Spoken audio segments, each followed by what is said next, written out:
It's Wednesday, which means it's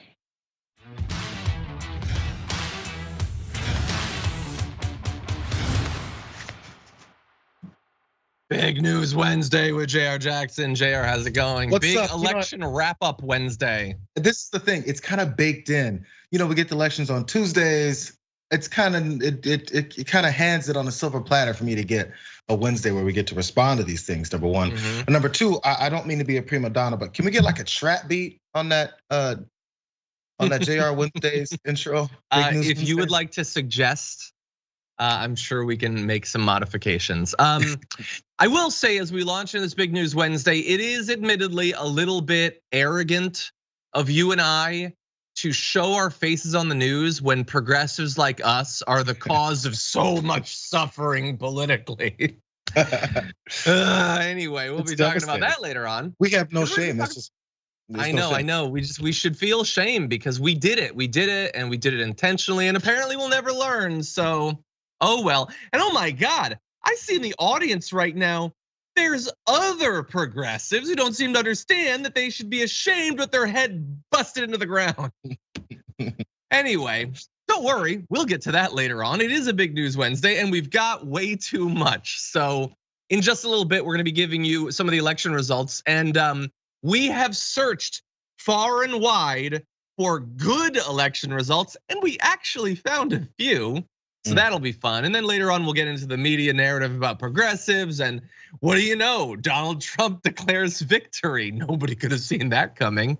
We've got the worst candy to hand out on Halloween. And we got the teacher of the year. There's a lot of crazy nonsense. Did they find JFK Jr. yesterday? We're gonna update you on that. And along the way, if you wouldn't mind hitting the like button, sharing the stream, that would be great. With all that said, Jayar, anything we need to address before we jump into this thing? No, I had some concerns, but I think you covered them all. Thank you. Okay, now I wonder what the concerns were. Okay, well with that, why don't we jump into this thing? Phone and throw it about as far as I can. It's assault. Sir, we're all here to exercise our democratic. Now you're here to vote us into communism. Wanna be.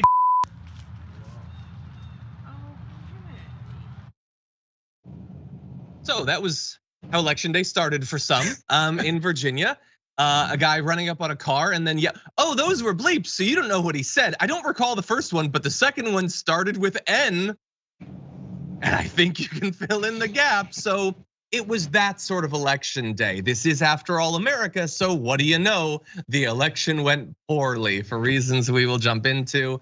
There were a number of high-profile losses for Democrats, both of the progressive as well as the corporate variety, so that's always fun. In Virginia, the single largest election, we've been previewing it recently. Glenn Youngkin ended up winning narrowly over Terry McAuliffe. These aren't the final results, we'll see, but it's over. It's 50.7 to 48.6. And we wanna give you just a little bit more information about Youngkin because most people don't know anything about him or what he stands for, and I include 100% of the people that voted for him in Virginia in that. So he has a personal fortune estimated by Forbes at $440 million. So you know he's got your back. You know he's gonna worry about what happens to your family. Anyway, he contributed $20 million to his own bid. Here's a fun little game for you. Work out what percentage of your savings that would equate to. For him, it's just play money. It's a goof. $20 million, who cares? I made that last week. Anyway, with that, he paid for top-tier GOP consultants and an avalanche of TV ads and prompted speculation that his sights were set beyond Virginia, where governors must step down after a single term. And why not? In America, we expect that people get elected not caring at all about their constituents or the seat they'll be filling. It's always just something more. And maybe after decades of work, they can become president, their lifelong ambition, and then they can do absolutely nothing there too. It's a fun system that we've got set up. Anyway, one more fact about him, because remember, right-wing populism, economic anxiety, they want a true champion for their economic concerns. He worked for McKinsey and Company, so I don't know, maybe him and Buttigieg can hang out sometime. A corporate consulting giant. In 1995, he joined the Carlyle Group, a private equity firm. Based in Washington, the firm has deep establishment ties, including to the military and energy industries, and it served as a soft landing for former government officials to build fortunes. I'm sure he'll end up there someday again. So McKinsey, he's a massive multi-millionaire. He worked for the Carlyle Group, ties to the establishment. So consider the swamp drained, America. Great job, right wingies. Anyway, Jayar, what do you think? I'm not sure if there's much surprise. Is there really? I mean, this is the way it was going. We saw the shift in the polls and things were changing and people were nervous and all, maybe to still eke it out. And really the main talk about anything that had to do with this race had nothing to do with this race. I mean, that's just from what I've seen and what I saw. And maybe that was different in Virginia. Maybe that's different from where people were actually voting here. Because of course there was other races that day, which we'll get into. But this was the big one, right? This was the big one. And we were talking about Joe Manchin, Kirsten, not we, us, but like we were, but Joe Manchin, Kirsten Sinema, Joe Biden going overseas. We need to get this part done. Oh, look what the squad's doing. Look what the progressives are doing versus these guys. And look how it's gonna hurt everyone. And then the only thing that was talked about with this race was how Donald Trump wasn't necessarily gonna go. Or he was gonna go and then wasn't gonna go.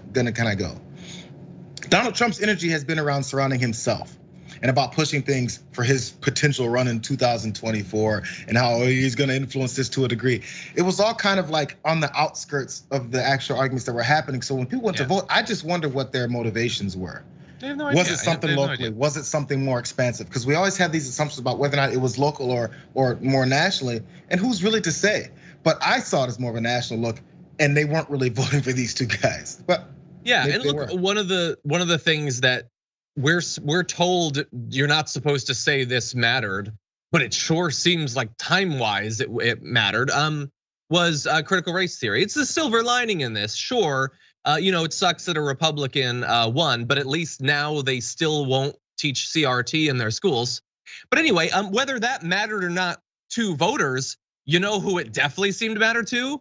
Youngkin, because that's what he was talking about in his stump speech, was the scourge of CRT, which doesn't exist. So who knows? And look, if you're a Republican and you're watching this, I'm sure that this feels great. You know what? And I don't even begrudge that. You guys have had a rough year of denying reality and stuff like that. It feels good to win once again.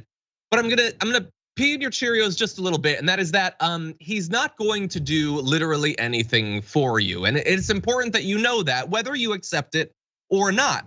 You elected a guy who is lying to you about what was happening in the state to do something that doesn't need to be done because the problem doesn't exist. If you expect that guy is then gonna be a champion for your interests in office, I've got a couple years worth of lessons coming to you, and so does Glenn Youngkin. So anyway, enjoy your win, but he's just there to protect other people with a net worth of $440 million or more. That's what he's there for. That's what he's going to do. Just a general question to people who I know we have a lot to get to, but for people who like to talk about the issues with elections and who last won and how this is a Democratic seat, that's a Republican seat all the time. And I said, no Republicans won the statewide in Virginia since in like 12 years or something like that. So yeah. What does that mean? Like, I always see this when it comes to sports. They'll be like, oh, the Atlanta Braves haven't won since 1995. News, Atlanta Braves just won the World Series last night. Okay, right? Yeah.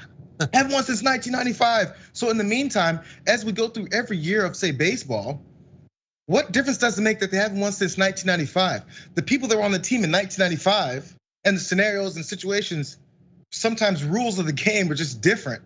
And so now it doesn't connect. So when they say no Republicans won statewide in a dozen years, okay, what kind of country are we now? What are we basing this off of? What are we discussing? Who's president? Who are the candidates? Yeah, who the candidates? Where were they before? What did they say? What did they do? It has nothing to do with what happened a dozen years ago. It has to do with what happened in this campaign. And if we continue to talk about what happened a dozen years ago, we're gonna continue to miss what happened in this election. 100%, 100%. Well, there were other elections, so we were hoping to have a definitive thing for you on this. But for the New Jersey governor's race, it is very close with Democrat Murphy against, I'm gonna say Chattarelli. Don't know, don't especially care. Anyway, it's super close. It's within 0.3%. I saw some people this morning claiming that Murphy was in fact the winner. And I don't know, you know what, and I don't especially care. But we're hopefully gonna find out at some point. Anyway, that would at least break a little bit of the like, no, everyone lose your minds over what happened. They'll still do it because it's convenient to attack progressives with, but it'll make it a little bit more ridiculous. More importantly, though, was another loss, and that was in, tragically, Buffalo in New York, with 96% of precincts reporting their results from Tuesday's voting, along with nearly all early voting.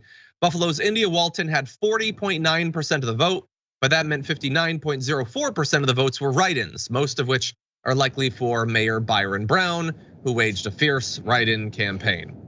India Walton says every vote needs to be counted. Right now it's Walton against write-in, whoever that is, so I think who writes in remains to be seen. But at this point, it certainly looks like India Walton, despite winning the Democratic primary and then going on to have effectively no institutional support whatsoever from the Democratic Party, which allowed the incumbent mayor to launch a write-in campaign that was assisted primarily by corporate Dems, as well as basically the entire Republican establishment in that area, then defeated their candidate. And I want you to remember that when they talk about unity and support, like coming together and everything. So it doesn't look like India Walton is going to win. Well, and also he didn't participate much in all the previous levels of this election, right? So if you just skip out on things that are happening, say, oh yeah, I'm just gonna write him because I have enough of a name recognition after people have actually voted for who they wanted. And let's make sure that I coalesce around this money backing level to come at things. This is where then, as we see these blame games go for who's at fault for what happened in each election, we're gonna ignore these types of things. So the people who voted for India Walton, so what do we think about them? What does Byron Brown think about them? What does the establishment of the Democratic Party think about their vote? What are the voters, most importantly, that voted for India Brown in that primary and said this is who we want because her policies match up with what we want? What do they think about what the Democratic Party here thinks about their vote? And do you think those people will now trust them in the future? Be like, oh yeah, anybody I vote for is who's gonna be the party's nominee? No. If you don't trust your voters, why would the voters trust you? You don't trust them all. You call them pieces of garbage and they don't really know what they're doing. And actually the real Democratic voters came out for you here. Okay, continue to find out. Because we found out in other races just how many Democratic voters will come out for you when you thumb your nose at them. Yeah, okay. Well, one of the other non-candidate specific, I'm seeing breaking news. Louis Belmont's show says Mayor Eric Garcetti tested positive for COVID-19. Bad news for Garcetti, a little bit of good news today for Anna Kasparian. Okay, so back to this. Anyway, one of the few non-candidate specific, thank you for the breaking news, by the way, Louis. Non-candidate specific updates is that Minneapolis has rejected the policing overhaul that would have effectively replaced much of the function of police with non-police services. There would still be police. It's complicated anyway. It's not going to happen. And why not? Despite all of the good that it could do, it's a big change. Americans are in some cases resistant to change because they've been made terrified of anything good ever happening. And there's, think about the media coverage of those sorts of issues, anything having to do with criminal justice. Like the deck is obviously stacked. So, good job. There were a number of, politicians, Ilhan Omar and, all that who supported it, but it didn't end up happening in the end. Yeah, it's a gauge of where, at least this particular state is on these types of issues. They haven't figured it out yet. They still haven't seen it. And the fight continues. So yeah, maybe other versions of this type of proposals can come into fruition, but I'm sure they're hoping this won't get attempted again. But obviously, as negative policing continues to happen, people aren't just gonna continue to sit by and be like, oh, well, Minneapolis said no, so I guess we'll continue to let these guys run rampant. It's just, it's not sustainable. Yeah, 100%. Well, we got to move on. We got some good news. There's so much to get to today, so let's go to a little bit of the good news. I know you probably woke up this morning hearing that everything is bad always, and especially it's bad for progressives. I mean, after all, moderates lost, so why shouldn't it be progressives' fault? But in fact, actually, there were some good election results and even good election results for progressives or for policies that pursue progressive goals that reflect progressive values. So we're gonna throw a bunch of the good news at you. It's not necessarily as high profile as Youngkin versus McAuliffe or whatever, but I want to start off with Ed Gainey. Pittsburgh having elected its first black mayor on Tuesday. Gainey is a former state representative who was born and raised in Pittsburgh, beat retired Pittsburgh police officer Tony Moreno. No Republican has held the office of mayor in 90 years. Jeez. Anyway, Gainey is focused on demilitarizing, but that goes to what you were saying before, Jayar. So what? Exactly. Well, okay, we'll get to that. Anyway, Gainey's focused on, it's an interesting factoid, buddy. Anyway, Gainey is focused on demilitarizing the police and overhauling the police system. So hey, maybe it'll work where it's in Minneapolis. He supports reducing Pittsburgh's carbon footprint and communities of color being disproportionately affected by climate change and pollution, wants to do something about that. So that's good news. You also have Justin Bibb winning Cleveland's mayoral election over Kevin Kelly, a 34-year-old nonprofit leader. That certainly stands out. Got more than 62% of the vote, which is great, was endorsed by Nina Turner. So that's awesome. So that's a few good candidates. We also have, by the way, Michelle Wu winning in Boston, the first woman, the first person of color to be elected Boston's mayor. If you're from outside of the US, you may not know what Boston is like. It has a reputation. I will just say that it has produced a lot of actors who have reinforced that reputation. But they elected Michelle Wu, a progressive who supports the city level Green New Deal, workers' rights, and affordable housing, which is all good news. Beat Democratic City Councilor Anissa Asabi, George, a fellow self-described first-generation Arab Polish American. So there was going to be more representation for Boston no matter what. They went with the progressive, so that's good news. Yeah, okay. A lot of these policies we're seeing from these candidates that had, I guess the best you can call is not as, I guess, active races or popular races in the media. We haven't heard about these as they're coming, but look, some of these policies that they have here. And you know what kind of sucks? Because as I went through some of the things that they were advocating and campaigned on, my first thought was, oh, I like that. My second thought was, but are they gonna do it? And I just wonder to what degree, and that's a normal political thought process, but I just wonder to what degree many people that are observing what's happening, again, on the federal level, with Biden and his agenda and what's going on in the House and the Senate and everything like that, how much will they fight once they're in office to do what they said they're gonna do? Because these are transformative issues and policies and things that American people want, but then they kind of lose their gumption when they get there. So it all remains to be seen. When Biden came in, it remains to be seen, time to fight, now let's push him. And the pushing happened, but there's the most powerful man in the country, Joe Manchin, came in and stopped it all. So who's the Joe Manchin of Justin Bibb, and who's the Joe Manchin of Michelle Wu? Hopefully no one, or hopefully not even anyone else that's gonna be on the other side of the aisle, but we'll see. This is what sucks about victories, is then you go, yeah, we had these victories. We just saw them a year ago. Yeah. Now what? Now what's gonna happen? Yeah, you're right. You can't just assume that because they say the right thing during the election that you can trust them unless they wear wigs and Uggs, and then you shouldn't ever check. They'll be good. I'm not worried about it. Anyway, there were other good results as well. So Roweda Abdelaziz on Twitter has a tweet sort of summarizing some of the historic Muslim American wins, including candidates for New York City Council, first Muslim woman, Shahana from BK, first Arab American and Muslim mayor of Dearborn, Michigan, first Muslim elected to the Boston City Council, first Muslim elected to the Worcester City Council. So a lot of that clustered on the East Coast, but hey, that's good. And again, you still have to see what candidates are going to do once they're politicians. But in addition, Tucson, which happens to be Kyrsten Sinema's hometown, approved a $15 an hour minimum wage by a nearly 2-to-1 margin. Hey, yeah, on the $15 an hour minimum wage, woo! Isn't it fun? I hope they all did that as they went to vote yesterday. What do you know? It's popular. And wouldn't really it be weird. Great if they had representatives who actually supported what they support? And how much is this gonna be talked about? How much is this gonna be talked about? Because then every time you have Democrats that talk about, oh, it's not what the American people want, Joe Manchin keeps talking about, my West Virginians don't wanna live paid? What are you talking about? So as you see the reality of voters' actual positions and stances and what they vote on, is this gonna be highlighted every time we bring up Kyrsten Sinema now? Kyrsten Sinema rejected by her constituents because she doesn't want them to get paid what they're worth. Kyrsten Sinema doesn't think her constituents deserve to be paid. Her constituents disagree. That's what the headline should say. Kyrsten Sinema, you don't deserve it. Her constituents, yes, we do. Yeah, it's a fight.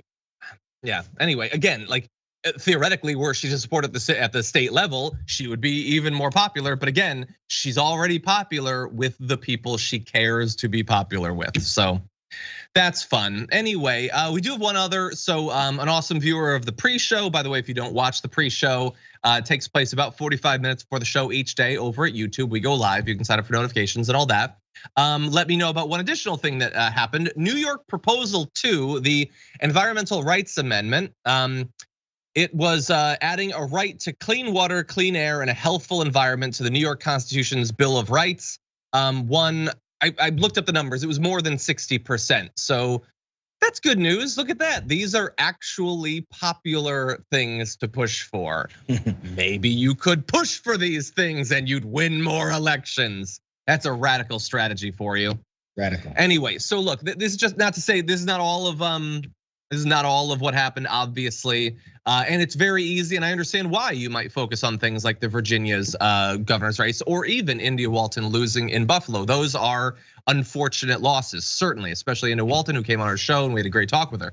But it was somewhat of a mixed bag. There were some good things that were done, and these changes, including, for instance, the $15 an hour minimum wage, is going to have a material impact on the lives of many people, and let's not forget that. The actual reason for elections. That's what's so crazy. The actual reason for elections. So how is it changing Americans' lives? How is it helping Americans' lives? Rather than, which party and what's this gonna say for the future and are they gonna win? This isn't a football game.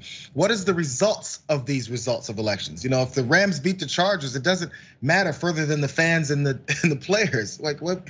Yeah. Let's go to what what if the Rams does. haven't beaten the Chargers in like 22 years? Anyway, okay, everybody. So that's the results. But now we get into the consequences, the lessons that will be learned, or more likely not learned. We'll have that for you after this.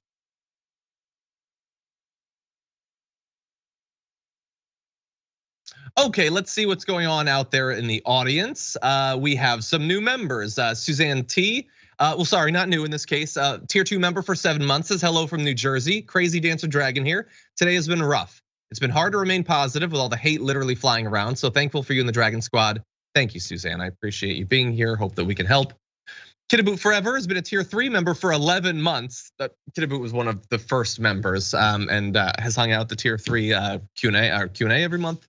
Thank you for being here. Kiddaboot says, even though it's a bad big news Wednesday, I'm glad to hear it from you guys. Folks are trash, but TDR and Jayar's candies remain untainted.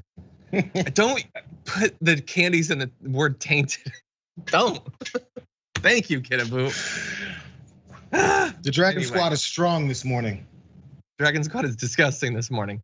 Anyway, over in Twitch, Court for Jester says, John, as someone who lives in Virginia, I'm super concerned about Youngkin turning Virginia into the next Texas.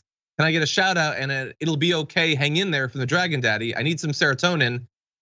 You have your shout out and some things will be okay. Not everything or anything, but some things will be okay. Anyway, Jason Ray says, Youngkin stole the election. We need an audit of the results. I know, doesn't it make you feel better? Like just India Walton, it was stolen from her. We can never lose an actual election. It does make me feel better. I get now why they do that. Anyway, Samuel says, did y'all go members only for posting the show after live stream? We like to watch at supper, but haven't seen the videos, not a member yet. So I will ask for confirmation. There had been talks about that, as I talked about on, I think it was a pre-show. So apparently for about 2 years, we were supposed to be doing that and we just hadn't been doing that. I don't want it. But we will see what they end up doing. So I will continue to talk behind the scenes and we will see what happens. And I understand a lot of people like to watch the full show afterward. That's the goal, but we'll see what ends up happening. There's a lot of moving pieces. Hero of Light 13 says, I'm so freaking tired of losing, John. I need to take a break from all this bad news. How is any of this ever going to change? Well, like I said, again, there were wins and reminders that while the candidate lost, the policies, they are popular. And like McAuliffe losing has very little to say about progressives, as we'll get into in just a little bit. He didn't run on these policies. He didn't reflect these values. So really, you should not take it particularly personally. Obviously, the consequences are personal, especially if you live in Virginia. Gay the Pray Away, welcome to Tier 1 membership on YouTube. Thank you for being with us. Zombol says, don't discount McAuliffe's contribution to the loss. He made the worst gaffe, the worst time. It cranked Youngkin's CRT fear-mongering up to 11. Yeah, no, he's not. I'm not a fan of him. I don't understand. Like, some people are like, this might be the end of his political career. And I thought, who cares? What does that have to do with anything? God, what does that have to do with your life? Yeah, that's a conversation for him to have with his family. You know, I don't care about that. That doesn't have to do with anything. Some guy named Marvin lost his job at his trucking company today too, but I don't know what to do about that right now. I care more about that actually. Anyway, Frank Morningtree gifted 10 Tier 1 subs over on Twitch. Very nice of you, thank you. Mother Effin' Woman Dragon gifted 2, thank you so much. Mother Effin' Woman Dragon is closing in on 100 gifted subs, so thank you for that. Drew in Georgia gifted 1 as well, thank you. K-Chan hit 15 months, says 15 months with the Dragon Squad hype. Also, John, do you agree that the Cities and Nights expansion for Catan is the only way to play Catan? Well, I will say I've played Catan many times. I've actually never played with any of the expansions. Maybe I need to do that. Anyway, see you in a few.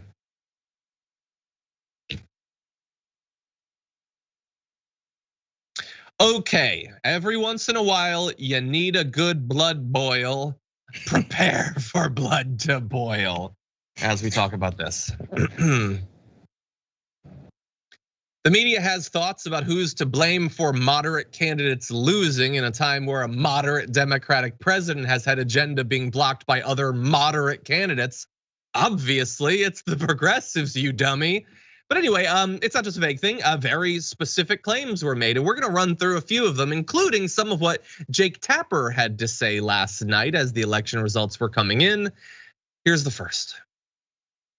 So one other thing that I'm hearing from moderate Democratic lawmakers this evening, who are obviously panicked, not the least of which reason is they're the ones who are most likely to feel the effects if this anti-democratic, capital D Democratic, wind continues to blow next year. One of the things I'm hearing is that their voters, and don't shoot the messenger, I'm passing on what I'm hearing from somebody talking about what their voters feel looked down upon. And I'm not talking about Republican voters looking down, feeling that they're being looked down upon. I'm talking about moderate to conservative Democrats feeling that they're looked down upon by pundits, by progressives, by other people who say that, who if they express a feeling that maybe the schools should open, even if the teachers don't want them to. Maybe teachers should listen to parents more often when it comes to what they're hearing. This is from a Virginian. Maybe Joe Manchin has a point when he says $1.5 trillion or $1.7 trillion is a lot of money. Let's take our time with it. Let's not rush it. They think that makes sense to me, and they don't want to be insulted by progressives called whatever names for that. Yeah. Jayar, I think you should start. Because I'm gonna get a little bit mad. This is the question though. Because I've brought this up before, and I'm not mad at Jake Tapper there for bringing up that point of view. Because maybe he's one of those people, because those are his circle of friends, but who cares if it's whether or not it's him or not? Do we believe those people exist in large numbers? Those moderate Democrats who are saying, maybe Manchin does have a point. Hey, 1.75 is a lot of money. Or hey, maybe we should listen to what these guys, all the stuff he just listed. How much do you believe, John Iadarola, that those people exist in large enough numbers that they need to be considered? And man, I'm putting on the spot. I can answer it that first. Say the things he said. Yes. Well, first of all, he lumped a lot of things in there. There are probably some that were frustrated with the schools. I get that. The thing about Manchin and all that, that's stupid. That's really, really stupid. But go on. Yeah, no, so I'm glad you said it that way. Because we got to separate from what's stupid versus whether or not they're there. Because they are there. I believe there's a significant number of Democratic voters who think just like what Jake Tapper was saying. I don't think he would have said that if not. And they still have an influence enough in the party. Yes, as we go into people who are going to be blaming progressives for these losses, or the loss, the big one that anyone's thinking about, there comes a point where you have to figure out how do you get the people that are worth talking to convinced of the reality, because they're missing the reality. And I think they're sincere, but they're missing the reality. There's a difference between moderate Democrats that are missing the reality of the situation versus Republicans who know the reality of the situation, but they just don't care and they're looking to score some kind of a point about progressing racism in their schools because that's what they like. So those are two different groups. But the problem is the people who don't see the reality are assisting the people who are actively trying to destroy things like that, or actively trying to suppress information or knowledge or realization about our history, right? All that is lumped together, so you have to find the right people to talk to. And I think there's a discussion worth having with those people. I think that that's fine. I would like to engage with some of that actually. So there, Jake Tapper said, "Don't shoot the messenger." I won't, but I will mock him because that was some stupid BS that I just heard from him. So what he said is, these moderate voters are being offended by progressives. The progressives are putting up bills for $1.7 trillion, and that offends them. Yes, I'm sure that America is full. Virginia is full of people who are like, wait, you want to cover my dental care? Get away from me. Why would you say that to me? My hearing, you want me to hear? These are offensive things. Stop it, please. Nobody is saying that. Nobody's saying that. And by the way, even if you thought that, how does that actually work as an analysis of the election we just had? Because you didn't have a progressive lose in Virginia. You had one of the moderates that you want. And I just tweeted out, let's get the challenge going for Jake Tapper to define what the hell a moderate actually is. They got their moderate and they haven't passed the bill. That's what he says he wants. Don't let the progressives take over. Don't pass these bills, slow it down. It hasn't happened. They haven't passed it and you got your moderate. So how is the solution to a moderate campaigning on nothing being done? How is the solution? Well, we need more moderates and we need less to be done. In fact, we need less to even be proposed because it seems a bit presumptuous of you to imply that the government should ever help anyone. But this is what he's going to say because Jake Tapper is Terry McAuliffe. They occupy slightly different roles in this whole system, but it is the same at the end of the day. The goal is the same. Terry McAuliffe gets elected to stop anything from happening as governor of Virginia. Jake Tapper hosts the news to stop anything from happening as a member of the media. Both of them are whatever moderate is supposed to mean, they both are that thing, and they are very much in lockstep. So what do you know? Shocking that after moderates lose, it's progressives' fault. That's what Jake Tapper has to say there. And I like the commitment to this message because what you wouldn't want to do in CNN's night-long blame the progressives game is, oh, I don't know, have a progressive on. You wouldn't want to do that. That would just muddy the waters and really, it would take away the clarity of the message there. But we do have more. We have more coming from Jake Tapper. So let's play this. This is a bad night for Democrats, and they control everything. It is, I don't know if it's a rejection of the Democratic Party or the party moving too much to the left or the party not delivering on progressivism. That's for the Democrats to work out, but it is a rejection. Yeah, I mean, how am I supposed to know? This is only my entire job is to opine on these things. Maybe it's that they moved too left. Maybe it's that they didn't do anything. I'll weigh both of those things equally. Maybe it's that people are terrified that the government's actually trying to help them. Maybe it's that Biden campaigned on things. We put them in office and they haven't done any of those things. Who's to say what would be frustrating voters? What an abdication of the minimal responsibility that he's been given to analyze things. And I want to add, no, feel free to jump in. I'll have one more point about Jake Tapper before we move on to Van Jones. No, it's but what fine. do you think about that? Because it's easy to do it this way. It's easy to say the way we've always said it. If this is what I think a lot of times we have to break down. No matter what your job is, this is my belief system. No matter what people's job is, eventually, majority of people, they eventually fall into this routine and repetition of what they do. News anchors like Jake Tapper don't have to think critically about the next steps for these things. They've been in the mix so long that this is just the way things are.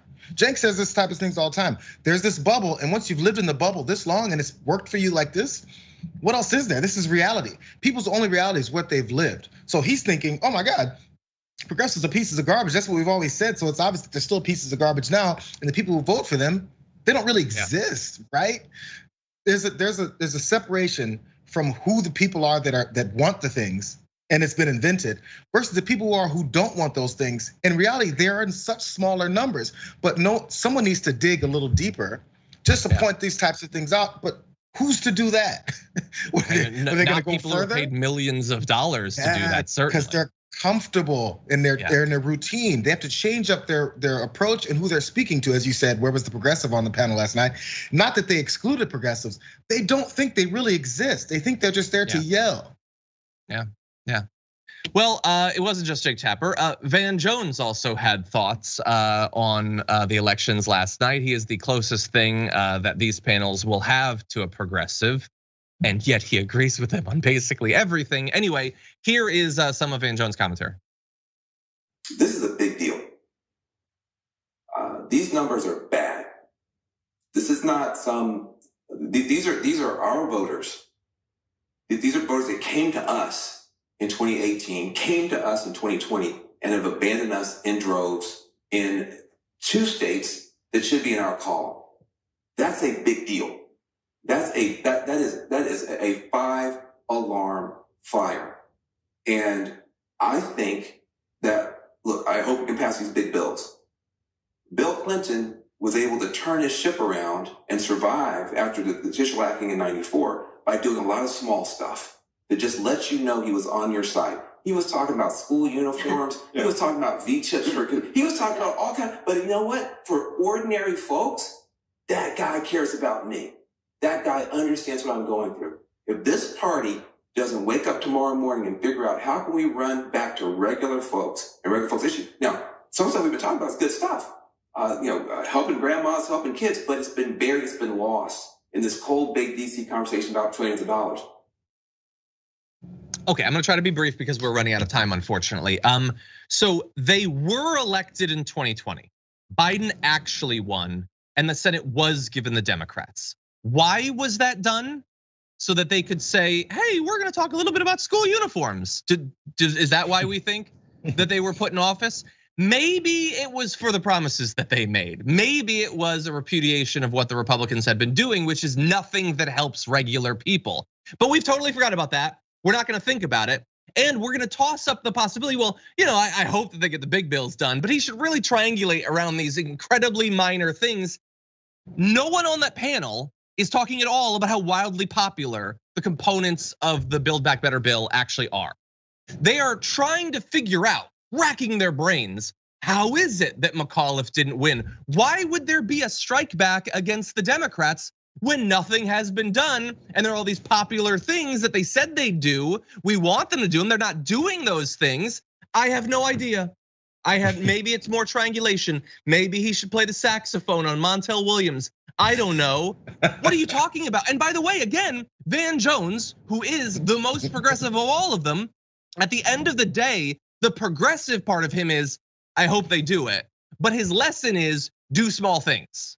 It is, at the end of the day, fairly indistinguishable from Jake Tapper, which is do not dream big, don't make any more promises, don't fulfill the promises that you've actually made, do incredibly small amounts of stuff like you've been doing this year, and somehow you'll win, whereas you just lost with the strategy that I'm now articulating. Well, that's the point. No, it's an illustration. It was Arsenio Hall, it wasn't Montel Williams, I apologize. It was like 30 years ago, it was before my time. It was more fun than it was Montel Williams. I knew Sorry. I'd rather go with Montel. Anyways, so this is an illustration from Van Jones's point of view. This is an illustration of the Democratic approach to appealing to voters. It's not to do anything for them. It's to do little things that don't mean anything that look like you're doing something for them. Yeah. They keep saying it out loud, and it's the worst strategy. Now, maybe us idiot progressive pundits over here will say, hey, they're ignoring actual things that American people want, and they're giving us nothing. And then, it kind of gets heard by a few people, but the folks doing it don't realize how damning of an argument that is. We got to do some things like Bill Clinton started talking about school uniforms. What does that do for people who can't afford to make sure that their kids in those school uniforms eat while they're there? Like, these are the actual issues with America, and sweeping changes are just way too radical. But Republicans have no problem doing huge sweeping changes that actually people don't want. We have problems doing sweeping changes that people do want, and it's a party of doing as little as possible to stay in power. And also, by the way, the mischaracterization that the Senate was given to Democrats. Oh my God, the House was given to Democrats. Oh my God, and the president is given to Democrats. Point out why that Senate isn't doing anything for Democrats. Point it out. If it's been given to us, why hasn't it been fulfilled? What are those two main reasons that you won't utter? 100%. Yeah.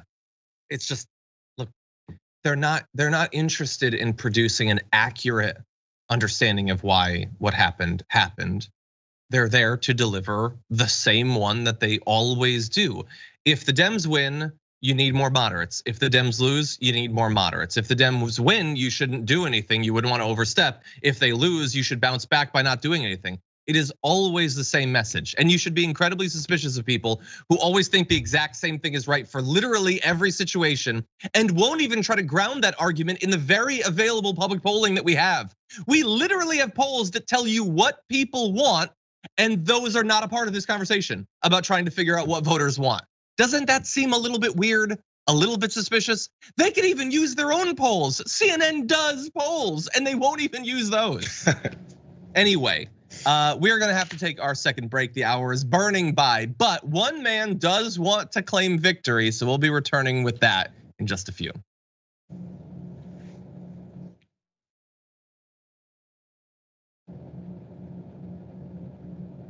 It's just all the same thing. They're all the same. Sometimes they're politicians, sometimes they're in the media. They want the same thing, and what they want is absolutely nothing. If you owned a suit as nice as Jake Tapper's, you would not want much to change, I assure you. Catch Dragon says in the member comments, I blame progressives for Democratic losses because they fail to stress policies and allow the debate to devolve to the definitions proposed by the other side. Who defines the terms wins the debates. Look, I think that some of that definitely happens, but I would say the progressives are the only ones on the Democratic side that are really trying to get literally anything done. And we have been, again, we're trying to give strategic advice for campaigns to people to tell them how to win. But the issue is that that is not their primary goal. It's not that they just don't get that they have to do something to win.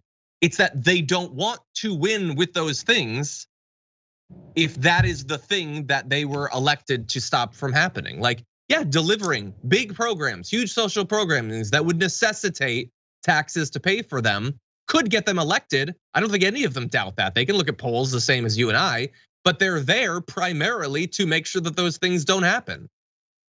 And so we talk about that, and sometimes it's presented as advice to the politicians, but at the end of the day, it really isn't. They know this better than anyone, they just don't care. What we're hoping is that more and more people will go out there with an understanding of this and make sure that we get politicians whose principal goal is delivering for their actual voters, not the people who cut them their checks. Anyway, Gilbert Wilcox says, "Tain't much going on with Jayar's candy." Don't do that. Non-human humanist says Switzerland will have a referendum on 28th of November if COVID protection measurement law remains or been turned over and just go wild spreading. Good luck for you. I don't know how it is in Switzerland right now. I'm assuming better than here, but I don't know for sure.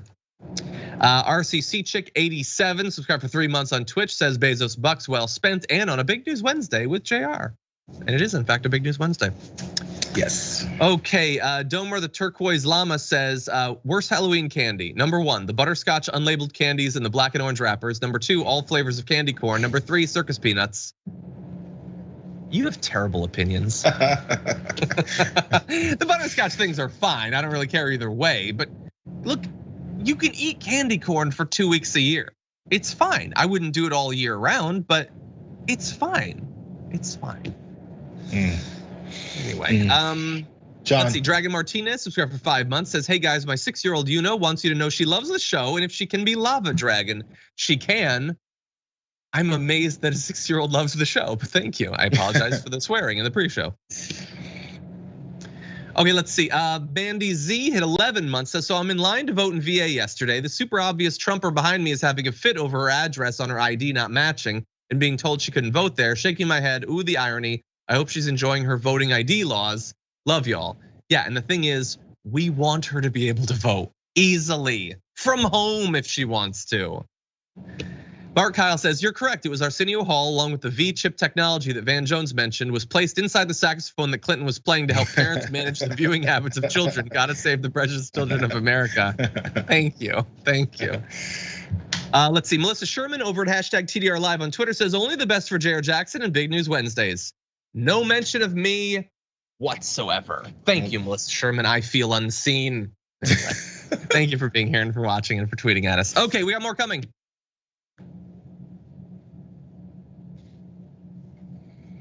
Terry Berry's saying candy corn is gross. What is gross about it? Let's keep it real, John.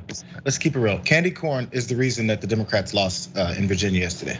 Probably, second only to progressives. Okay, let's jump into this. The election is now mostly done. We know most of the results. So what is the takeaway from Donald Trump?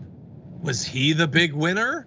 What do you think he thinks? Turns out in this particular case, yes, he thinks he's responsible for all the good things.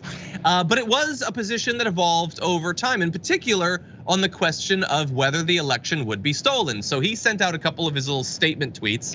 The first one said, early indications are that MAGA voters are turning out big for Glenn Youngkin. Let's see what happens. All eyes are on Fairfax. Why the delay? Because at that point he wasn't sure that Glenn Youngkin was gonna win. So he was starting to build momentum for, well, if we don't win, it was Fairfax that did it. Then we find out that they in fact won, and he thanks his base for coming out in force and voting for Glenn Youngkin. Without you, he would not have been close to winning. I love that. Like, it's a time to congratulate a Republican for winning. And he's like, this broke mother effer wouldn't have had a chance if not for me. Anyway, in some counties, by the way, he got a higher percentage of the vote than Trump. But yeah, sure, it was just Trump. Anyway, thank you to the incredible MAGA voters, blah, blah, blah. So he's all responsible. Anyway, he goes on in his third statement to refer to himself in quotes as Trump and talking Trump, Trump, Trump. I don't even know what that's about. But the takeaway, Jayar, is that Glenn Youngkin doesn't matter at all. All of this was Trump, despite the fact, of course, that Glenn Youngkin wouldn't even use Trump's name, wouldn't campaign with him. The big winner of the night is Donald Trump. What do you think? This is actually beginning to feel a little bit, I mean, to all of us that have recognized who Trump is since before he even became a politician, he's flailing a bit. And I think even maybe some Republican voters are seeing that. Of course, not the quote base that he's talking about that will listen to anything he says and continue to chase down JFK Jr. in Dallas. Like, they'll continue to do that. So he doesn't matter what he says, but I feel like in a general sense, this is kind of a shot at how much someone rejected him as a Republican, openly rejected him as he ran, and then yet still won. Now, I think it does actually speak more to the weakness and lack of commitment from the moderate wing of the Democratic Party. That actually, I think, determined it more. But when it comes to Donald Trump lifting someone up that didn't have any lifters, that just is pretty obvious. I think everyone knows that didn't happen because they ignored the fact that he was avoiding the state. They ignored the fact that he rejected his advances or his hopes to come and talk. Joe Biden went there and spoke and talked, but everyone went there and spoke, and he still lost. If we can say that Joe Biden is one of the reasons why this race went the way it was, we can also say that the lack of Donald Trump is one of the reasons why this race went the way it was. Now, if you believe in that narrative, you have to believe in it both ways. Do you, if you're Donald Trump? I think if you want to be consistent, I think you're 100% right. But consistency is not one of his core values. I'll actually demonstrate it. So he's been saying for like a solid year now, the Dems steal every election, stop the steal, they steal it all. So why didn't they steal it? Yep. If elections are only won because of stealing, does this mean that Glenn Youngkin stole it? I mean, after all, democracy, the voting system doesn't work. You can't trust it. So why didn't they steal it? Here's the thing. He's not only just not addressing that would be bad enough. He's going to try to claim that this proves that they steal elections. Listen to this. I don't believe that we lost it. I don't believe we lost Virginia. And I think they tried to get away with murder at Fairfax, but there were too many eyes on it this day. When I ran, it was one of 50 states plus other areas. Okay, the islands, etc. We have places that nobody ever heard of, and you got to see what a mess. What a mess, this election process. No, I don't believe it. I've heard Virginia's blue and all that. I never believed it was blue. I never believed it was blue. It's something you can win. I mean, why all these people that turned out last night? Look, without MAGA, he would have lost by 15 points. Yep. More. Yep. I think more than that. Okay, so he referenced the Fairfax thing. So the fact that a Republican won proves that Republicans should always win, and because he didn't, that proves that they stole it. Now, why didn't they steal it now? Well, he's got a foolproof defense against that. There were too many eyes. Dude, you audited every place in the country. Why weren't your eyes good enough in that case to find this deal? But this is what it is. Every election Democrats win will be stolen by virtue of the fact that a Democrat won. And any election where the Republican wins, the Democrats still tried to steal it, but like Joe was standing too close, so we failed in our steal, I guess. Yep. This isn't convincing to any serious person, but I'm sure they're gonna gobble it up. They don't need serious people. My only quick thought, they don't need serious people. They need people that are willing to believe anything he says. You don't have to connect the dots. You don't have to have a logical thought process. Just believe what he says. This has been the narrative from the beginning. And when he says MAGA had to be there for him to win, MAGA is code word, everyone knows this, for my thoughtless supporters that no matter what I say, they'll be on board. If that's what helped you, bro, well, you can do whatever you want. And that's exactly what these types of politicians want.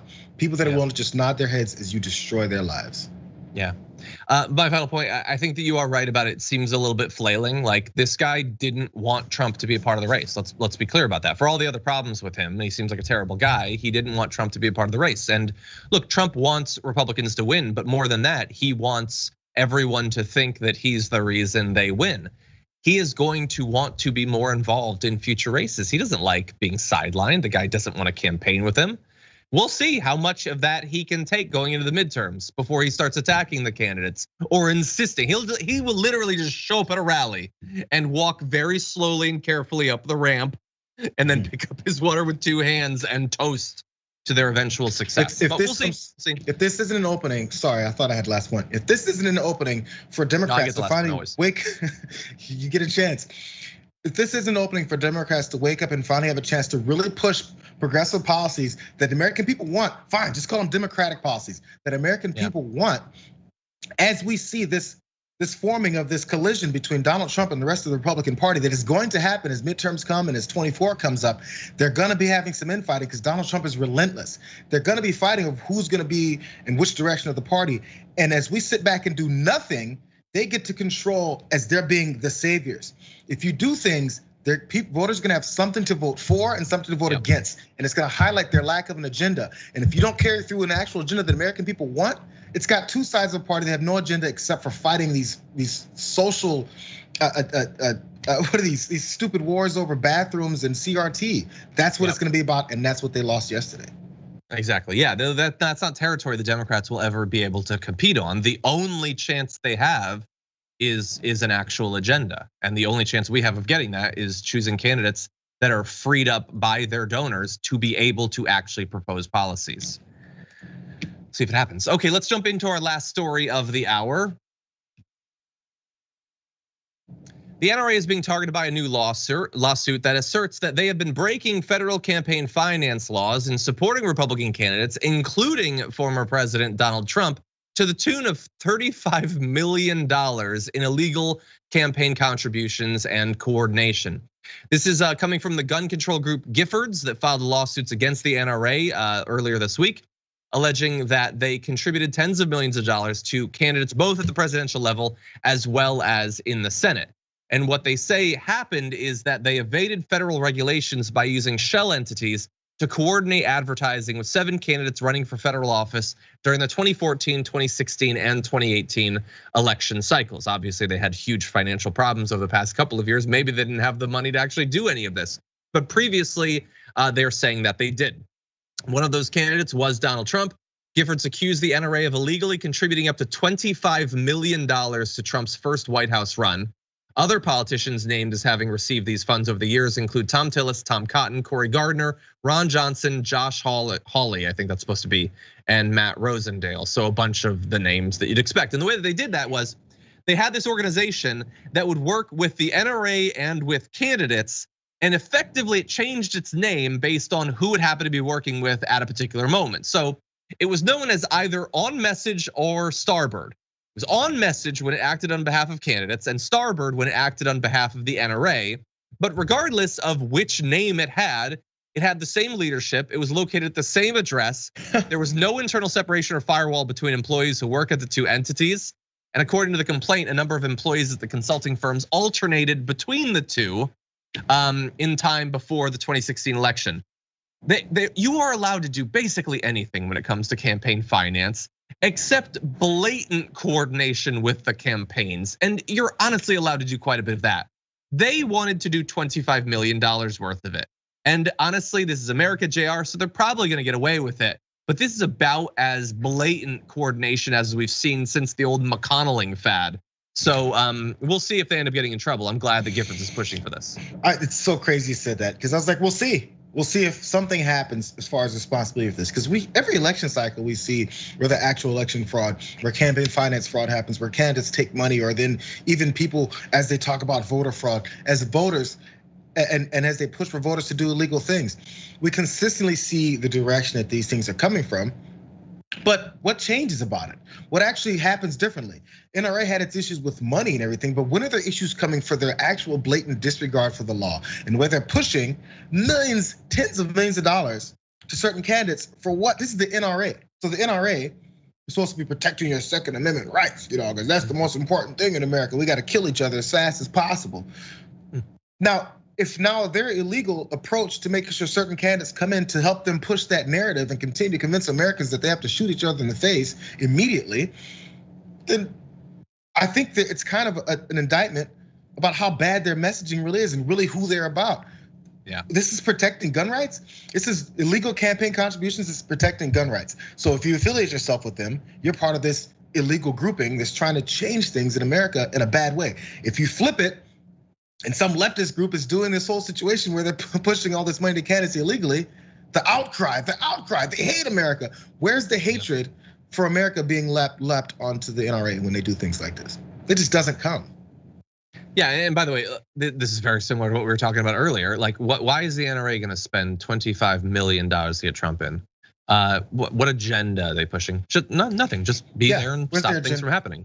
Just sit, be a rock between us and any common sense regulations, no matter how popular. It doesn't matter if it's 90%, 99% popularity for certain regulations. We just want you to stop it from happening.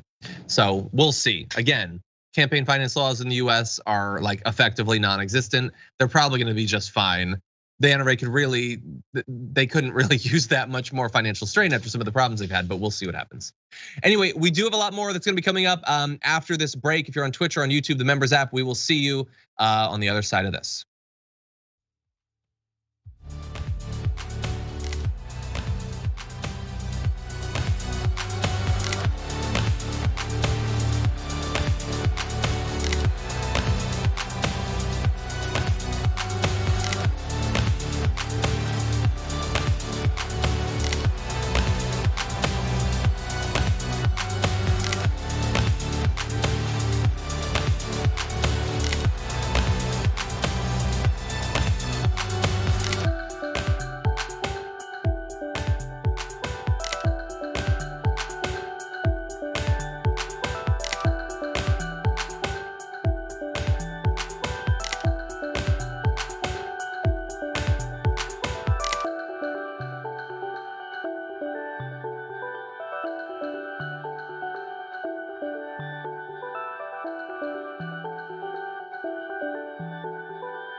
Bunch of chuckleheads behind the scenes over here. Anyway, thank you everybody for being here. I'm John Iadarola. Jayar Jackson is here. I almost said I'm Jayar Jackson. No, he's actually Jayar Jackson over there. Thank you for being here, Jayar, making it Big News Wednesday. We still got a few crazy stories to talk about. Want to welcome Joel Applegate, Tier 1 membership. Thank you for being here. Were you about to pick up Sprocket? Is that what no, he's in the other room. Sorry, he's a bit fluffy right now, so you guys would actually love that, but you know. I would. S. Charles in the super chat says candy corn is the peeps of Halloween. They're both great. Is that the point that you're trying to make? Mysterious Monolith says if Republican owners care so much about owning the libs, what specific thing do Democratic voters care so much about? It needs to be a short answer to compete on messaging efficiency. I get what you're saying. I would say that's not the only road we can go down. We don't need another shallow messaging type thing. I mean, that could be useful, sure. But I do think eventually substance will beat out nonsense about CRT or whatever. And at the very least, hey, it's worth a try. We've been going down the road we've been on for a very long time. Why don't we just switch it up for a little bit, you know? Yeah. Well, to defend that viewer's comments, I think since you just crapped on it, I think maybe the thought is like a general in-game mess. Like theirs is own the libs. Ours could be like deliver on American prosperity, sure. You know, and then agenda items that end. You know what I'm saying? As long as it's not like just that. I don't want the Dems to come up with their version of like cancel culture is the worst. Stop it. I'm not interested in that. I agree. Sorry if I came off as judgy. I'm totally messing. He didn't. Come on. How dare you? Okay, DJ80 subscribed gifted a subscription over on Twitch. Thank you for that. And with that, we've got a lot to get to. We want to do these 3 stories in 20 minutes. Can it be done? They said it couldn't, but they also thought JFK Jr. couldn't be reincarnated. So what do they know? Okay, with that, let's jump into this news. QAnon supporters are hanging in there despite the lack of Q for about the past year. In fact, many of them recently traveled to Dallas to see JFK Jr. reemerge in his reincarnated form. That's an actual sentence that describes something that happened in American politics recently. Even beyond that, why? Why do they want JFK Jr. to come back? Well, it's because he's gonna make Trump president again. Somehow, I don't know. It doesn't really make sense to me, but if the dude can come back from the dead, I guess he has some magical powers that maybe could override the Constitution. Anyway, they went to Dallas this week. They have this theory about JFK Jr. And if you're a rational person who still has contact with your family and friends, you may not know about this, but they believe that JFK Jr. has been in hiding for years and will eventually reveal himself as Trump's running mate for the 2024 election. A belief that stems from a poster claiming to be JFK Jr. who contributed to an 8chan thread in 2018. And isn't it amazing that a crazy rando can post something on 8chan 3 years ago and people will fly to Dallas now? Anyway, they not only believe that he'll come back, they believe that a particular guy might already be him. They have this guy who admittedly, I don't know much about this guy except for one thing. It's not JFK Jr. I know that. And that puts me head and shoulders above a whole bunch of Americans. I can look at that guy and say, I don't know what his name is, but it ain't JFK Jr. Anyway, so they believe that he's gonna come back or whatever. So they, let's see. When 12:30 p.m. eventually came, the time when Kennedy was shot, they thought for some reason he'd think it was festive to come back at that particular time. They recited the Pledge of Allegiance. The crowd lingered, some for more than an hour, eventually trickling away. A few vowing the Kennedy known as John will reappear at a Rolling Stone concert later in the night because why not, JR? He didn't show against all odds. Against all those odds, wow, it's crazy. This expanded as it went because I was fascinated by this particular event yesterday as they were trying to build up support for it, and actually, pretty decent number of people came out, and that was maybe the surprising part. I don't know how funny it was. A couple hundred? It seemed like a few hundred, not even a couple. It seemed like a decent turnout for such an insane thing. It's a small crowd when it comes to maybe political things that happen. Normally, we get tons of people, but it was larger than I would have expected. I was thinking a trickling of 100 people or so, 50 to 75. But as they sat there and watched, what fascinated me was I wanted to see what the answers would be after it happened. Because every time these things happen, after the Mike Lindells say Trump's gonna be in office 3 different times during the year and it never happens, I always want to at the end of every one of these events, I'd love to, there needs to be an exit poll. So what do you think of the fact that JFK not showing up? What's the reason? What's the reason? Ask everyone that walks out that wants to tell you. I need to know what they think is the next thing. Because by the way, the celebrity list grew. It grew from JFK Jr. then to Robin Williams. Richard Pryor. Are you getting to this? Because I don't want to spoil. Yeah. So they believe that they saw Robin Williams. They were like live streaming this, and they were saying that's Robin Williams. He died by suicide back in, man, was it really 7 years ago? Geez, well, 7 years ago. They saw Dale Earnhardt, who died during a race back in 2001. He just decided after 20 years to reemerge, I guess. Ben Collins on Twitter said, one Q live stream person was like, there's somebody in a mask. Is it Michael Jackson? It's Michael Jackson, isn't it? Well, if they're in a mask, they could be anyone. Why would it be specifically Michael Jackson? Maybe it's Tito. Did you rule out that possibility? How do you know for sure? Are you God? Are you Q? Anyway, yeah, it's just all these people that died. They're all coming back. It's almost like the perfect form of mass delusion.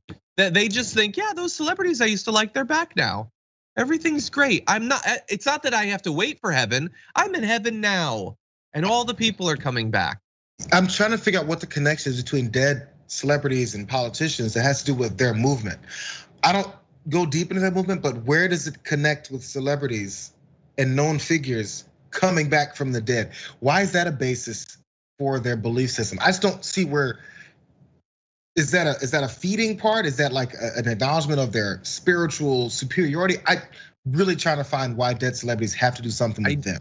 I don't know for sure, but I do know that the QAnon thing is like the conspiracy theory in that it is supposed to explain everything and it is supposed to make everything better. Whatever it is that's been bothering you or giving you a little bit of anxiety or depression, the world's a chaotic place. Or is it? Maybe it's not. Maybe there's a hand on top of it, keeping control of things and brushing your hair for you. Maybe everything's great and you don't have to be scared. Maybe death doesn't exist. Maybe people come back. It's perfect, isn't it? The most amazing thing about it isn't just that, as you say, what's the logical connection there? First of all, there is none, it's Q. But it's that they believe Q above all else. Q, who apparently is just Ron Watkins, some like utter rando. They believe he knows everything, except that if he tells them something they don't want to hear, they won't listen to it. So back in, let's see, it was on 8kun, drop number 1082. Someone asked Q, is JFK Jr. alive? And Q said no.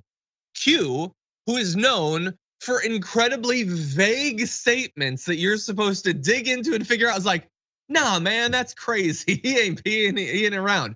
And they're like, noted. I do believe you on the whole storm thing, but I kind of like the idea that JFK Jr. is gonna come back. So I'm gonna erase that from my memory. And the only reason he said no there is because he's looking to maybe not lose some supporters that may have this moment of awakening where they're like, wait a second, so I came to Dallas and for nothing. Maybe this is BS. Crazy. So he needs to try to avoid that. It's like, I can lose the JFK Jr. one because what does that mean anyway? This is one he can lose. But I just want to read this one quote from there was a live stream host for this who was upset at some people who were thinking about maybe pulling back from the insanity that is Q.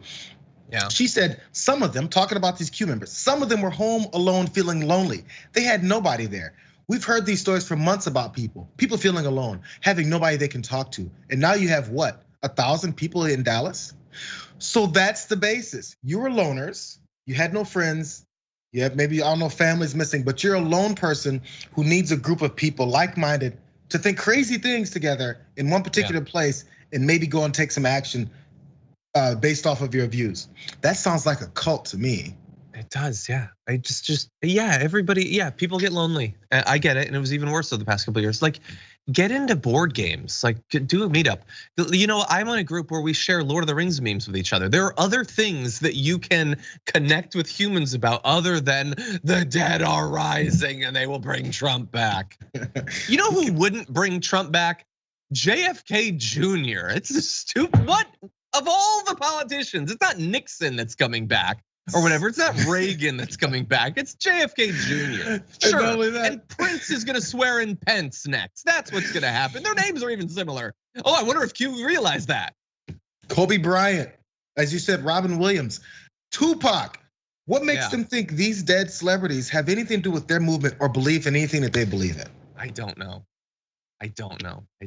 Okay, well, unfortunately we're running very low on time, so we're gonna jump into more nonsense, attached nonsense. The person we're gonna be talking about was probably in Dallas during this event, but anyway, let's jump into it.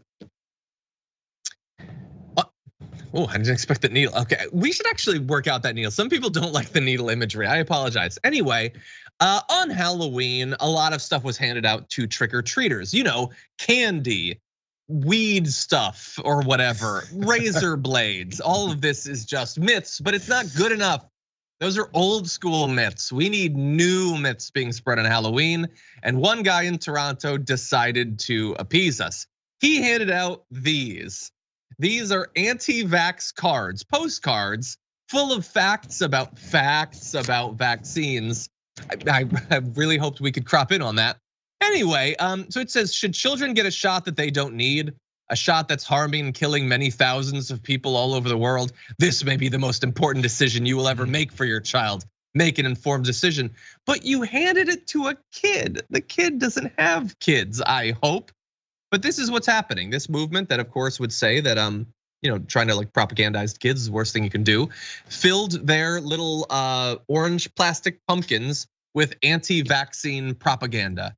And CTV News Toronto tracked down the guy that did this. He said he absolutely does not feel bad about handing them out. He said he gave out about 30 postcards with 2 sets of parents handing them back. That's an interesting choice rather than to just like ball it up and throw it on his yard, to actually hand it back, Jayar. But did you go trick-or-treating with your son? We didn't this year, but for completely outside factors. But no, we have obviously in the past every other year. And this is one of those things, man, he took it to a different level. Because generally kids run up on, to the doors and trick or treat. And if there's the parents accompanying them, they're usually out at the end of the driveway or whatever, right? So this is again directed towards parents. The wording is directed towards parents. You forgot your audience, bro. So I'm sure there's probably of those 2 parents that handed it back is because they actually got it from their kids. The other kids who got it, 28, are like, yeah, whatever, bro. Yeah, it's really weird. And also, so this is, and by the way, more power to the guy. Hey, go ahead, give out your flyers to kids who aren't gonna read it and don't really give a damn about what you're writing. Because usually the bad house is the one that gives out the Tootsie Rolls. You've just determined that you're definitely the bad house that nobody wants to go to for any other year in the future. Yeah, people are liking the Tootsie Roll. I personally, I like Tootsie Rolls, but like you're worse than the Apple House. Like, yeah, okay. You're worse than the hand sanitizer house. Like you're giving them paper that they are going to throw away. That's it. And you can do this, sure. You're free. I mean, people came to your house. You can hand out whatever you want, but this is what you're gonna do. You're gonna take this holiday that's like supposed to be about kids like enjoying themselves, and you're gonna turn it into a nonsense. Okay, fine. That's a direction you can go if you want. But anyway, there have actually been good developments in this area. He was striking just in the nick of time because this week, CDC Director Dr. Rochelle Walensky said that she was endorsing a recommendation to vaccinate children between the ages of 5 and 11 against COVID-19. And in fact, they've been moving fast. It had been approved by a CDC panel earlier this week. Then the CDC director approves it. Now CVS is saying it will begin giving the Pfizer vaccine to kids on Sunday, while Walgreens will begin administering the shot for kids on Saturday. I guess Rite Aid's gonna jump in on Friday. I don't know, but it's coming very soon. This has been developing fast. So get ready for your kids to be turned into zombies starting in just a few days. Yeah, I mean, we knew it was coming this way. And that's, again, the smart thing about the conservative approach to this is they knew this was coming because that's how science works. They're eventually looking to protect everyone. So yeah, once it starts happening, get ready for the narrative to get somehow, I'm not sure if it's possible, to get increased even further now for the, are you coming, they're coming for your kids. See, then now they've upped the shot. That's what they said they're gonna do. Like, these aren't scary revelations. These are expected revelations. They're just gonna put them as scary so people can start saying, oh, are you gonna kill your kid with this vaccine now? This was coming, we knew. Yeah, and I'm sure. Look, I'm sure some milquetoast moderate candidate will lose next year because of this or whatever. I don't know, and we'll get blamed for it. But it is important that this is happening. Recent data shows that children are getting infected by COVID-19 and transmitting the virus as readily as adults, even though half of them show no symptoms. Vaccinating children is expected to reduce overall COVID-19 transmission by an estimated 8% among all groups, or about 600,000 infections through next March. So that is great. And by the way, since the beginning of this whole thing, nearly 2 million children between 5 and 11 have been infected by the virus, resulting in 8,300 hospitalizations, including more than 2,300 cases of a complication known as multi-system inflammatory syndrome. There have been 94 deaths among children up to age 18. 745 deaths. So they are being hospitalized and dying at much lower rates. That's true, but they are freely spreading it to adults who do die and get hospitalized at those higher rates. Those 600,000 infections, how many less trips to the hospital? How many fewer deaths will that represent? It'll probably save a few kids too, but it might save far more adults once we get the kids vaccinated. Still looking for the negative side of this. If it lowers any deaths for any numbers, why is that not a good thing? Lower ivermectin sales, I don't know. Anyway, by the way, on the pre-show today, we were talking about there was a study that seemed to indicate that ivermectin was helping or whatever, had to be retracted because it turned out that the study's data that they'd analyzed wasn't the data they'd gathered. It was some like sample data set used to train people. They had accidentally analyzed that instead. There's definitely something to this ivermectin thing. It's definitely worth grifting on. Anyway, okay, we're gonna get to our last story in just 1 minute. I like seeing Dr. Johnny Bananas in the chat. Tree Mupatiki, thank you. Nov says, was Elvis there too? Pepperoni Dragon says hi and he wants to see Sprocket. Thank you. We'll see. Anyway, yeah, like there's politicians. Like I wish John Candy was still around. I don't think that he's hanging out waiting to support Mike Pompeo. I don't think that's how it works. I really liked him. It's very sad that he's gone. Anyway, Bernie the Kiwi Dragon says, as disheartening as today is, you must not give up. Today I learned that there have been many failed attempts to every major historic turning point event and often where it is least expected. I agree. If giving up had a better chance of succeeding, I'd do it. As long as it doesn't, we'll keep going, even if it's very difficult at times. By the way, do kids these days know who John Candy is? In the chat, say if you know who John Candy is. You do not know, Sophie? Oh God, you don't know. Anyway, okay. Too cool for a dragon named Dragon, subscribed for 13 months on Twitch, says, I love you guys. John, Jayar, Rashad, mad respect. I love the whole TYT fam. I have more respect and adoration for Jank than maybe anyone. Vive la resistance. I promise to continue supporting the network after we leave Sacramento to flee the country. Thank you for that, I appreciate that. My kids don't, someone says, probably not. Oh, what is happening? Yeah. I just can't believe Sophie doesn't know who John Candy was. I know. And doesn't want to know. She was really like aggressive and insulting about the whole thing. She was like, I don't care about trains, planes, or automobiles. I don't care about any of those three. It's the best movie. I watch it every year at Thanksgiving, and I will be watching it again this year. Anyway, okay, we only have 4 minutes, so let's jump into this last thing, and then we'll start talking about Uncle Buck and the great outdoors. Anyway, okay. Florida had a teacher of the year who turned out to be noteworthy, unique perhaps, but not like in the teaching sense. It was much darker than that, in fact. So on Wednesday, this last week, the Duval County Public Schools Instagram account posted a photo of Caroline Melanie Lee, a 60-year-old, congratulating her for being named the school's teacher of the year. If you cut off the story right there, it just sounds nice. An older teacher being recognized. Unfortunately, we have to keep going. Several comments on the post questioned the win, asking if Lee was the same teacher who used the N-word during instruction and alleging other microaggressions committed against students. So Lee responded to one of the comments, always a great idea, and also explained to a police officer on Friday that she used the N-word when reading the novel of Mice and Men in class. Teachings of the book have previously come under fire across the country, raising the question of how to ethically teach readings with terms and phrases that are no longer acceptable. So that's not the end of this, but really fast. Yeah, like I guess she has to decide for herself. I would just say, just don't say it. That seems fairly easy. I don't know, am I crazy? No, I think everyone can determine if you say the N-word, they know what it was. Exactly. Yeah. And it's not like this is not a shortcut to getting to say it. It's reading it in graphics. I get it. Like that understanding has changed over the years or whatever. I would just not say it. But anyway, so Lee asked to speak to one of the commenters on the post in private at the school. The pupil was too scared to actually go to Lee's office to talk to her, but the teacher stormed into her classroom and demanded she leave with her. Jeez. Surveillance shows the teacher, quote, walking ahead at an aggressive pace. Once alone in Lee's classroom, the teacher shut the door and then, quote, reached across the table and struck her on the face with the heel of her palm. Lee then began repeatedly calling her an effing bitch as she landed several more strikes on the top of her head and also kicked her on her lower leg. Surveillance footage shows the girl holding her face as she went straight to the school's guidance counselor to report the alleged attack. Okay, so I get you don't like having your teacher of the year thing taken away. This is not going to help. You don't, I think this might hurt your chances even more than the stuff about the of mice and men. I don't know, Jayar, what do you think? I haven't dealt with as many teachers as you have, maybe. Well, I mean, they're just like anyone else. They're gonna lose their temper. They have crazy things that they may think or do and be around their students. So if this ends up being like determined as true that happened in this classroom, then I think if you're trying to get yourself off the hook for potentially damning your whole teaching career with this reading of this book, you're not helping yourself by this next step. What is the end game? For every radical thing you do, what are you trying to get to? Yeah. This ain't it.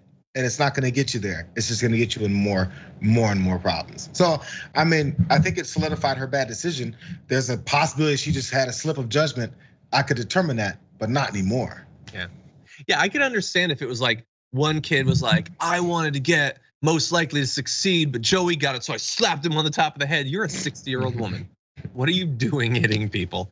Anyway, I don't know if she'll end up losing her job. That seems likely, but she'll probably be a congresswoman for Florida in a year or so. So that's awesome. Anyway, that's all the time we have for Big News Wednesday. Jayar Jackson, as always, thank you for joining us. It would not be Big News Wednesday without you.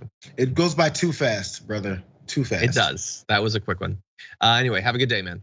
We'll see you guys. And for those of you at home, we still got a lot planned. Indisputable with Dr. Rashad Ritchie is coming up in just a little bit. Dina Dahl is gonna be on. Hosea Lippincott will be there for a debate as well. So don't go anywhere except, like to youtube.com/indisputable_TYT or twitch.tv/TYT to keep watching. I will be joining Anna Kasparian for the second hour of the Young Turks. We're gonna be breaking down more of the mainstream media response to the election. So it's gonna get spicy. I hope to see you there, but until then, stay safe out there, stay sane out there, and I'll see you soon.